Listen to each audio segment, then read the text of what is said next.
The weight of a tiny whoop is very important. 2 grams on a 20 grams drone is 10% of its weight, and 10 to 15% of the weight can change the dynamic of a drone drastically.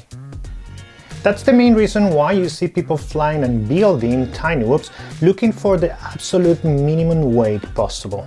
Until recently, 24 grams was the regular weight for a 65mm tiny whoop.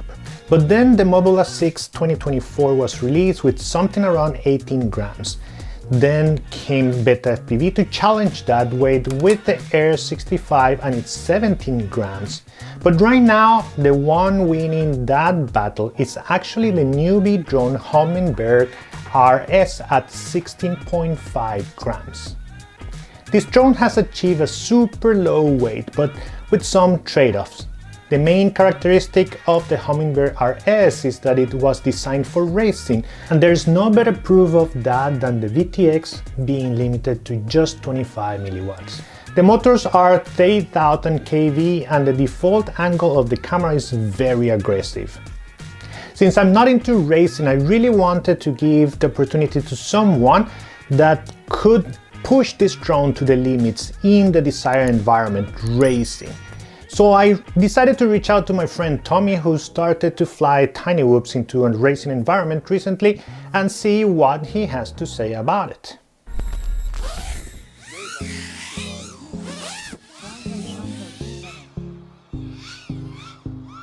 Hi, my name is Tommy and I've been flying FPV drones for several years now. I usually race with 5-inch drones, but the weather in Sweden during the winter makes indoor flying our only option. So this year we decided to try tiny whoop racing.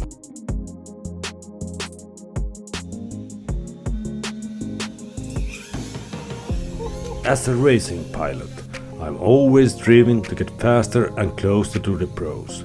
So I was really excited when NewBeeDrone asked me to try out one of the lightest bind and fly race whoop, the NewBeeDrone Hummingbird RS. Right from the first look, I noticed how well it's designed for racing.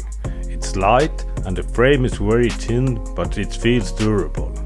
The motor wires are short and extremely thin, and the camera with its tiny canopy is mounted at a high angle from the start. Right away I realized how fast and agile it is. Small whoops often feel underpowered, especially in tight turns or when coming out of a dive, but with this one there is no trouble at all, it flies beautifully. Comparing to my other whoops, which weigh just a few grams more, the difference is huge. I think the 16 gram is the sweet spot, it's truly a game changer. The Hummingbird feels very efficient. With a 300 mAh tattoo battery, I had no trouble finishing a 2-minute race heat, and I still have plenty of power left. I usually fly with 2-blade props to reduce weight and increase speed. This comes, of course, with a cost. You have less control. However, with the Hummingbird, I didn't feel any need to try other props. It already has both speed and control. In racing, you crash a lot, so it has to be durable. Overall, I would say the Hummingbird has held up well. The thin frame and the canopy has remained intact without any damage. The weakest point is the motor wires. After several crashes, one of the motors wasn't spinning properly. All-in-one boards in whoops generally have small solder pads, but on the Hummingbird they are extremely small. There is larger pads on the top, but the motors in Hummingbird have very short wires, so if you want to use larger pads, you like to have to find different motors. The wires are so small that I have to use a magnifying glass to even notice that one of the wire head come loose. And soldering these wires is not easy and not for a beginner. So, is the NewBeeDrone Hummingbird my new racing whoop? I like it a lot, but the short answer is no. The Hummingbird flies really well, but I never felt comfortable with it.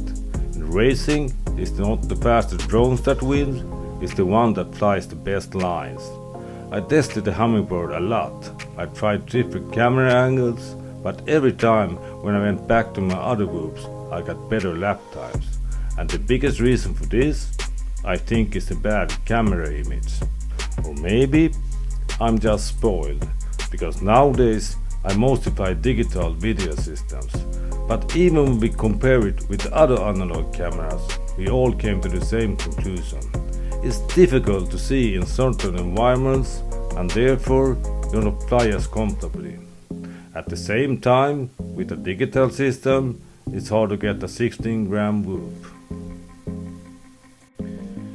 The NewBeeDrone Hummingbird is an impressive tiny whoop. It's fast, light and well optimized for racing. For me, it fell short with the quality of the motor wires and the quality of the analog camera. But if you are looking for extremely light and fast whoop and used to flying an analog, it could be a really good choice. It also could be a great whoop for freestyle. As Tommy is showing us into his part of the video, this drone can actually race pretty well, and it depends a lot on who you are and what are you used to when racing. This drone can be the one for you in this kind of environments. Tommy also mentioned that this drone could be used for freestyle, and if you're going to use it in that way, you have to keep one thing into consideration. The VTX is only 25 milliwatts. This drone was designed to be in racing, and that's kind of like what they normally have in order not to disturb each other. But if you're freestyling with 25 milliwatts, you're gonna have to keep that drone pretty close to you so you don't lose the video. Something else that is really cool about this drone is the price. It's only $89.95 in the US market, which compared to the Air 65 or the Mobula 6 2024, this price is even lower than those ones. I'm very happy to see this kind of drone coming at this kind of price, because it's just encouraging pilots to go and test and check and don't be afraid of a very price tag when you are getting into FPV.